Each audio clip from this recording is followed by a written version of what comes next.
बिस्मिल्लाहिर्रहमानिर्रहीम। अस्सलाम वालेकुम। हमारा जो आज का टॉपिक है वो है value set.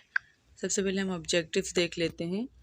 Define the value and value clarification, list type of values, identify personal, societal, organizational, professional and moral values, explain mode of value transmission, recognize value conflict and its implication to nursing practices, list advantages of value clarification in nursing profession, develop professional values, discuss implication of nursing care ethics in diverse society। तो सबसे पहले हम देखते हैं कि value क्या होती है। बिलीव और attitude about the worth of a person, object, idea और एक्शन, यानी कोई भी चीज़ जिसकी हमारी लाइफ में इम्पोर्टेंट्स हो, चाहे वो कोई पर्सन हो, ऑब्जेक्ट हो, आइडिया हो, एक्शन हो, या हम किसी चीज़ को कितनी इंपॉर्टेंस दे रहे हैं, कितनी अहमियत दे रहे हैं, वो हमारी वैल्यूज़ कहलाएंगी। और वैल्यूज सेट क्या होता है? हमारे पास एक ग्रुप ऑफ वैल्यूज़ होते हैं जो कि किसी पर्सन में हों, ग्रुप ऑफ वैल्यूज़, वो हमारी वैल्यूज सेट कहलाएंगी। उसके बाद हमारे पास आता है वैल्यू क्लेरिफिकेशन। वैल्यू क्लेरिफिकेशन एक ऐसा प्रोसेस होता है जिसके अंदर जो लोग हैं वो आइडेंटिफाई करते हैं, एग्जामिन करते हैं, फिर डेवलप करते हैं अपनी इंडिविजुअल्स वैल्यू को। उसके अलावा ये कि a principle of value clarification, यानी वैल्यू क्लेरिफिकेशन का ये प्रिंसिपल है कि is that no one set of values is right for everyone, यानी हर शख्स की अपनी अपनी डिफरेंट वैल्यूज़ होती हैं। हम किसी पर्सन की वैल्यूज़ को, किसी एक पेशेंट की वैल्यू को दूसरे पेशेंट की वैल्यू के ऊपर इम्पोज नहीं कर सकते। उसके बाद identification and clarification of values is based on choosing a value freely and consciously, यानी हम एक जगह अपने पेशेंट को अगर केयर प्रोवाइड करें तो हमें उन्हें एक ऐसा एनवायरनमेंट प्रोवाइड करें, फ्रीली और कॉन्शियसली वो अपनी वैल्यूज़ को क्लेरिफाई करें, ताकि हम उनकी वैल्यूज़ को आइडेंटिफाई क्लेरिफाई करने के बाद उन्हें उसके मुताबिक वो केयर प्रोवाइड करें। उसके बाद हमारे पास आता है टाइप्स ऑफ वैल्यूज़। तो हमारे पास बेसिक दो तरह की टाइप्स हैं वैल्यूज़ की। एक है इंट्रिंसिक वैल्यूज़। इंट्रिंसिक वैल्यूज़ के अंदर क्या होता है? हमारी ऐसी वैल्यूज़ जिनके बगैर हमारा रहना नामुमकिन है। इंट्रिंसिक वैल्यूज़ वो वैल्यूज़ होती हैं जो कि हमारी लाइफ को मेंटेन करने के लिए ज़रूरी हैं, यानी जिनके बगैर इंसान ज़िंदा नहीं रह सकते, जो कि लाइफ के लिए नेसेसरी हैं। For example food and water, यानी फूड एंड वाटर के बगैर कोई भी सर्वाइव नहीं कर सकता। उसके बाद हमारे पास आता है एक्सट्रिंसिक वैल्यूज़। तो एक्सट्रिंसिक वैल्यूज़ ऐसी वैल्यूज़ होती हैं कि जो हमारी लाइफ के लिए नेसेसरी नहीं है, यानी उनके बगैर भी इंसान ज़िंदगी गुजार सकता है। फॉर एग्जांपल अगर कोई एक शख्स है जो कि हेल्दी नहीं है लेकिन वो फिर भी ज़िंदा रह सकता है, अगर किसी शख्स के अंदर इंसानियत नहीं हो तो वो फिर भी अपनी लाइफ सर्वाइव कर सकता है, ज़िंदा रह सकता है। उसके अलावा वैल्यूज़ जो हमारे पास पॉजिटिव और नेगेटिव भी होंगी।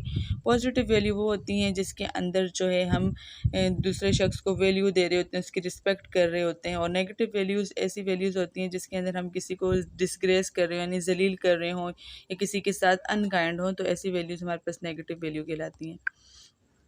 उसके बाद हमारे पास आता है पर्सनल वैल्यू। तो पर्सनल वैल्यूज़ के अंदर क्या होता है? These are the individualized values that are mostly drive from the society, यानी किसी शख्स की अपनी पर्सनल वैल्यूज़ जो हैं वो हमारी, फॉर एग्जांपल कोई एक ऐसा शख्स है जो कि अपनी फैमिलीज़ को बहुत ज़्यादा वैल्यू देता है, कोई ऐसा है जो अपनी सेल्फ वर्थ को बहुत ज़्यादा वैल्यू देता है, कुछ जो है वो अपने काम को देता है, कुछ जो है वो उसको ट्रैवलिंग बहुत पसंद है, वो उसको बहुत वैल्यू देता है, प्लांट को, एनिमल को, पीस यानी अमन सुकून को, मनी को। तो यानी जो शख्स वो अपने लाइफ के अंदर किसी चीज़ को जितनी वैल्यू दे रहा है वो उसकी personal values कहलाएंगी।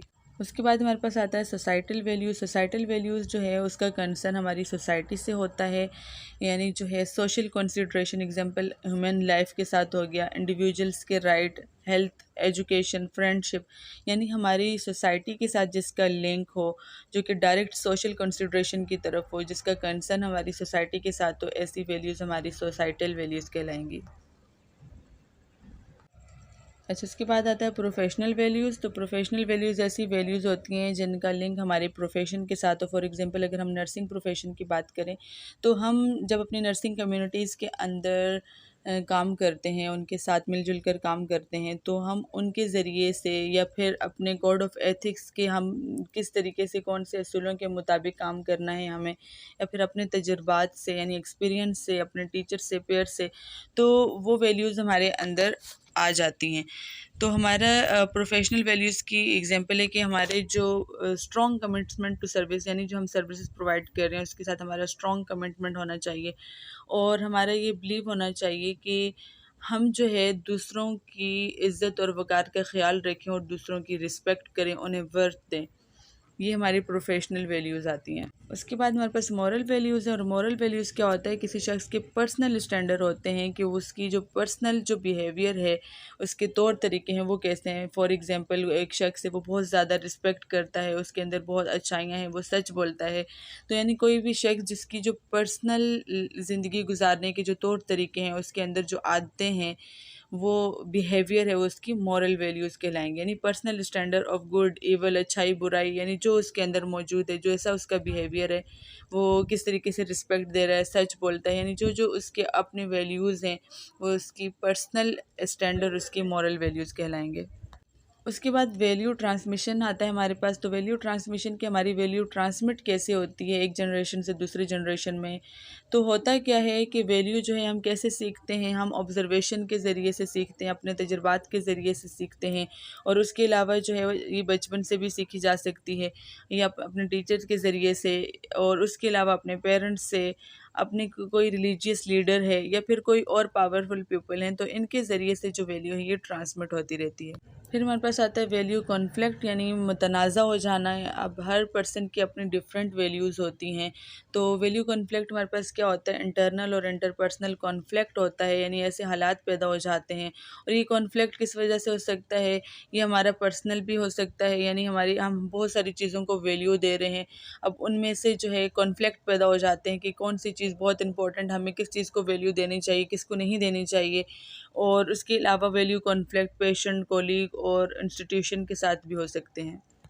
Value conflict in nursing के अंदर क्या होता है, वैल्यू कॉन्फ्लिक्ट नर्सिंग के अंदर ऐसे इश्यूज अराइज हो जाते हैं, यानी हेल्थ केयर सिस्टम के अंदर ऐसे इश्यूज अराइज हो जाते हैं। जैसे कि नर्सिस एक्सपीरियंस वैल्यूज़ के अंदर क्या आता है कि ऐसे कॉन्फ्लिक्ट पैदा हो जाते हैं जो कि क्लाइंट के साथ भी हो सकते हैं, क्लाइंट की फैमिली के साथ भी हो सकते हैं, फिजिशियन, एम्प्लॉय, इंस्टीट्यूशन और लाइसेंसिंग बॉडीज़ के साथ जो कॉन्फ्लिक्ट पैदा हो जाते हैं, तो वो हमारे पास वैल्यू कॉन्फ्लिक्ट इन नर्सिंग में आते हैं।